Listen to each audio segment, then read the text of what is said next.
Greylags are, in my opinion, the hardest geese in the world to hunt. They're smart, they're skeptical, they see well, and they learn. In this video, I'll show you step by step how we hunt them successfully in Norway and why most people fail.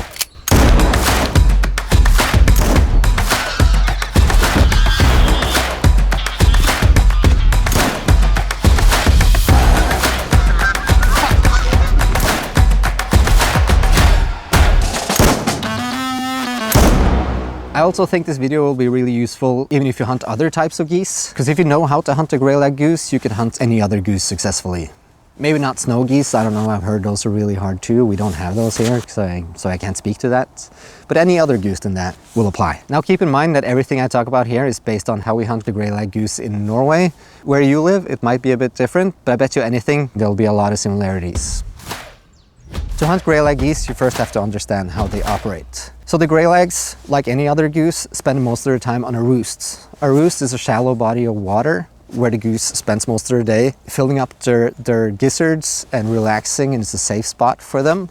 Then in the morning, usually around sunrise, they'll fly out to a field to feed. Then they'll fly back to the roost again. And then in the evening, they'll fly out to the same field and feed and fly back to the roost again. So you need to find out where those roosts are. Here you can use Fowl Finder that have made this really easy. You can just turn on the heat map, click on Greylag, and then look around your area for those red dots.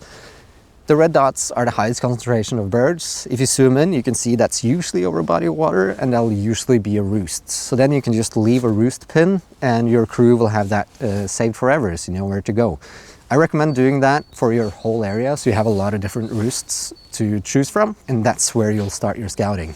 In Norway, a lot of people would stay by the roosts and pass shoot birds that were flying off the roosts. I don't recommend hunting that way. It's not effective. They fly really high, so you'll have to make long shots, so you'll end up wounding a lot of birds and you won't get a lot of them. You'll just scare the birds and educate them. Instead of doing that, I recommend hunting them on the field they're feeding at. So how you do that is that you drive to the roost in the morning before the morning flight, and then as the flight starts, you just follow them with your car and you just drive and follow them into the field they're feeding at. Greylags usually stay in the same field from 1 to 4 days up until a week. It really depends on how late in the season it is, like how safe they feel and how pressured they are, and how much food is available in that field. With modern combines, they leave a lot less food, so a big flock in a small field will usually stay for shorter because they'll eat up all the available food really fast. But a small flock in a big field will usually stay for a lot longer since it's more food available. Another important thing to keep in mind is that flocks tend to build over time. Usually maybe we'll just start with 10 birds sitting in that field, and then the next day it'll be 20, and then it'll be 100. So it'll build up a bit. So we usually follow them for a couple of days, and then you have to decide when it's the right time to hit them.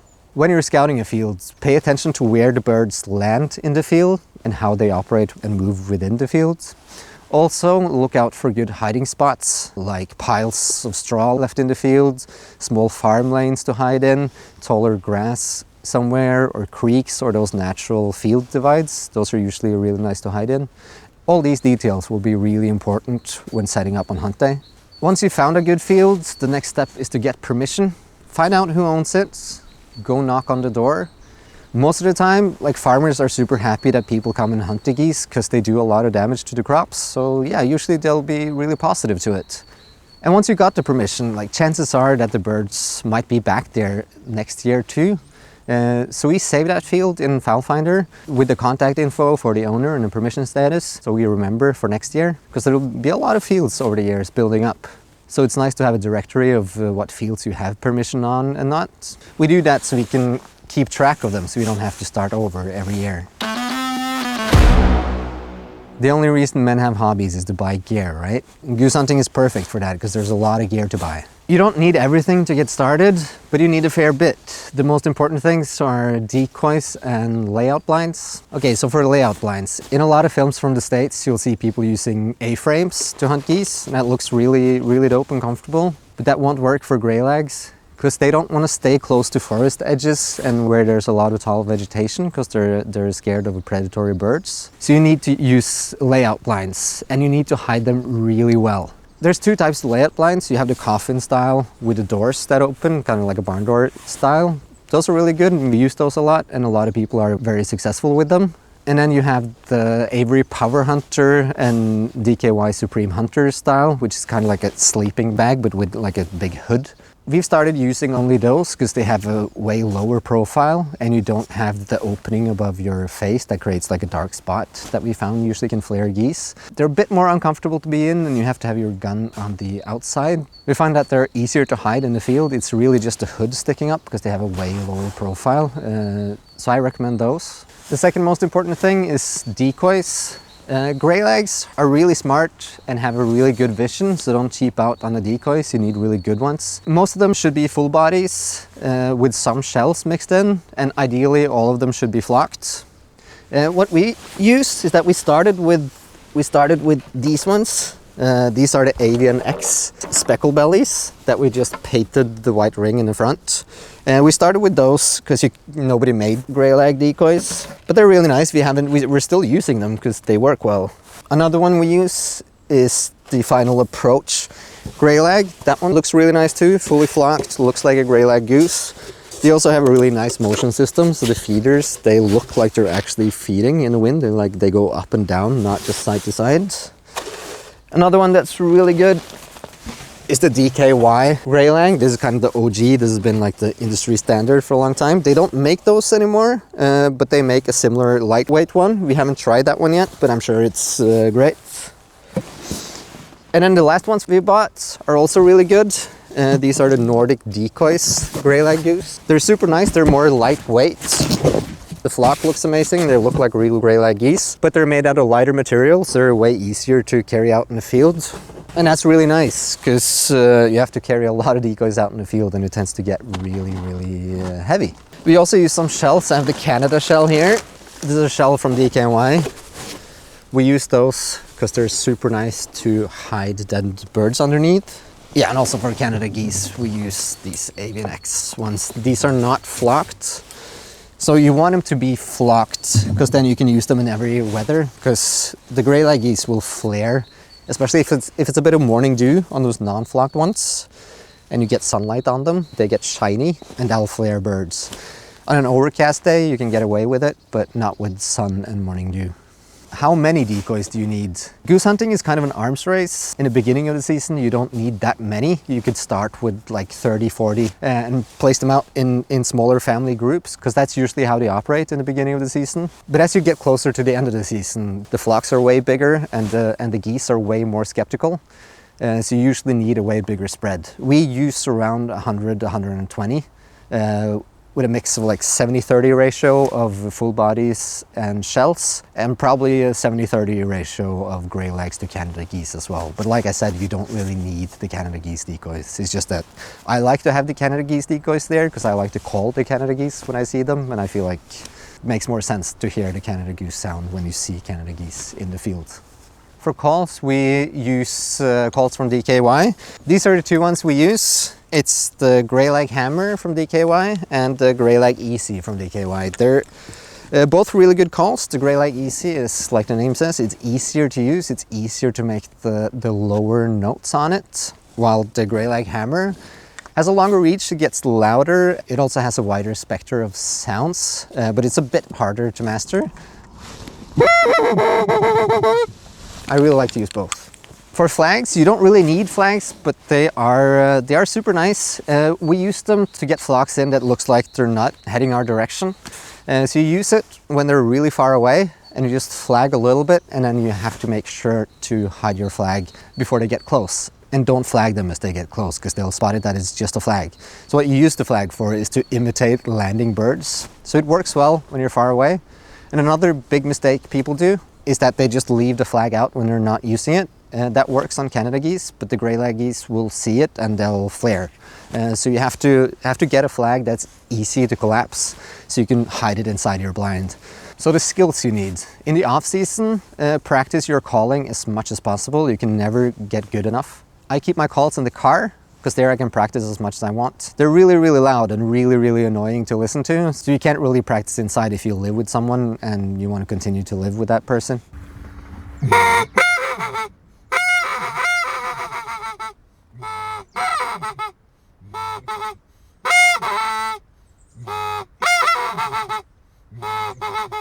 You should also practice shooting from a layout blind, because shooting from a laying or sitting position is really difficult.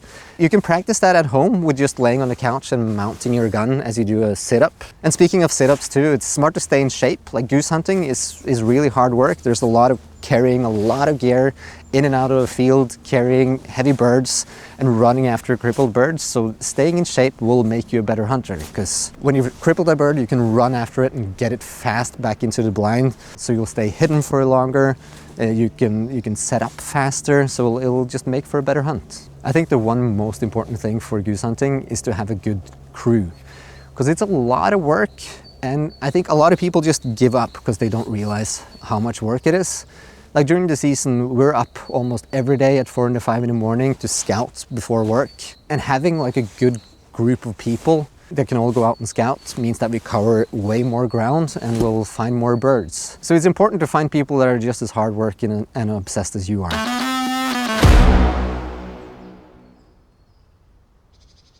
When the hunt day arrives, you should get up really early.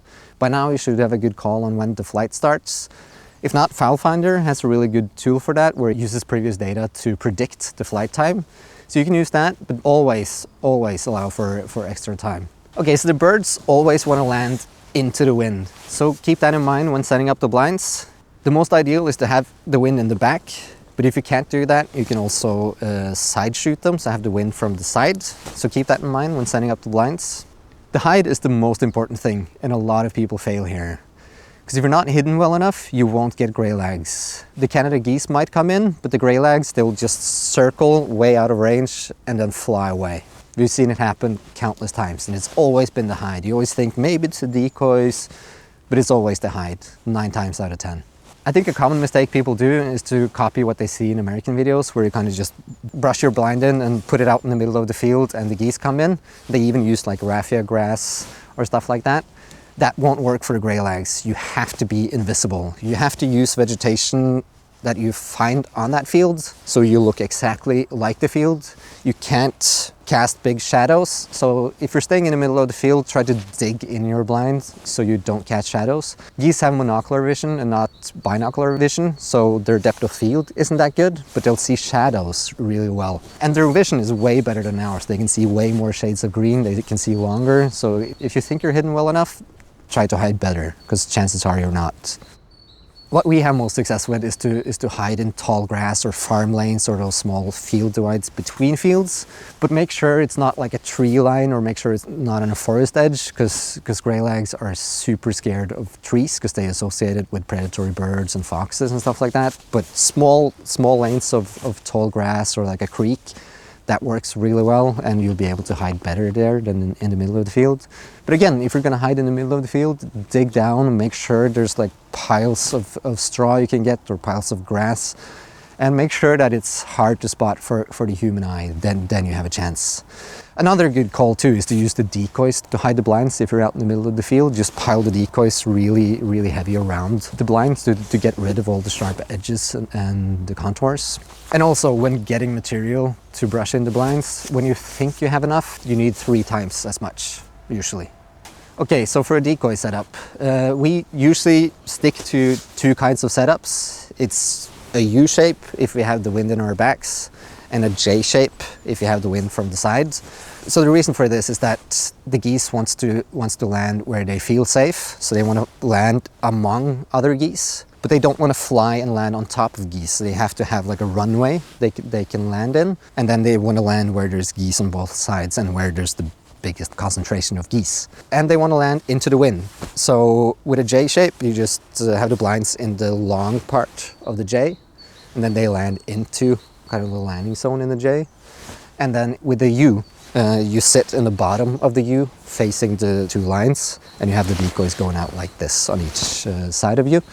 And keep the furthest decoy around like 25 meters, 30 meters, because that's the furthest you want to shoot. You really want to shoot at like 10, 15 meters. That's perfect if they can decoy like that, because that's way more effective and you don't hurt that many geese and they'll die fast and humane. Calling is really important to get their attention.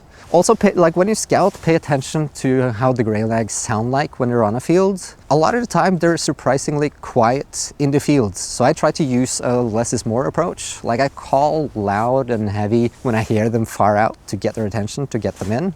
And then as they approach, I just listen to them. If they're talkative, I'll talk a little bit back, but then I'll use like low murmurs.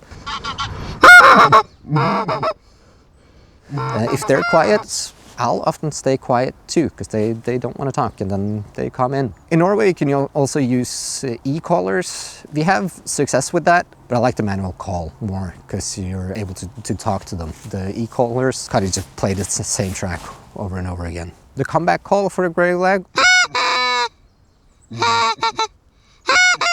also works really well when they're flying away from you. So they'll usually make them turn around and do a second round or come in. We've had a lot of success with that. Okay, so when you've shot geese, pick them up as fast as possible. Don't leave them laying out in the field, and don't use them as decoys in the field, because the Greylags won't. They'll see that it's a dead bird and they won't come in. Also try to do it really fast, because when the hunt starts, usually it's a happy hour. Like the hunt is really condensed. It'll usually just last for 4 hours, with like one of them being the most hectic one. So you want to spend least time out in the field and most time hidden in the blind, because birds come in really fast if you're hunting the hunt spot. Okay, so when you're done hunting, pick up all your shells and make sure you leave the field in the same way you found it, so chances are bigger that you'll get to come back the next time as well. So the next time you're scouting, try to find a different flock, because you don't want to pressure the same flocks too much, because then they'll just migrate earlier and it'll also be more difficult to hunt. And research shows that the least amount of times you hunt, the more birds you get, because the birds will be easier to decoy, and yeah, you'll shoot more birds. So we always try to have a bunch of different areas and find a bunch of different roosts. Again, Fowl Finder is great for that, because you can have all the roosts in your area collected on one map, so everyone knows where to go to scout. And that way we can hunt every week without pressuring the birds too much. That will keep the hunting good for everyone. Okay, yeah, I think that's it. I think you should be really prepared for hunting geese now. So if you disagree with anything or have any other tips that you think we should have talked about, let us know in the comments. We really want to learn as well. And if you enjoy this type of content, please subscribe. That helps us a lot and you won't miss the next one. Thank you.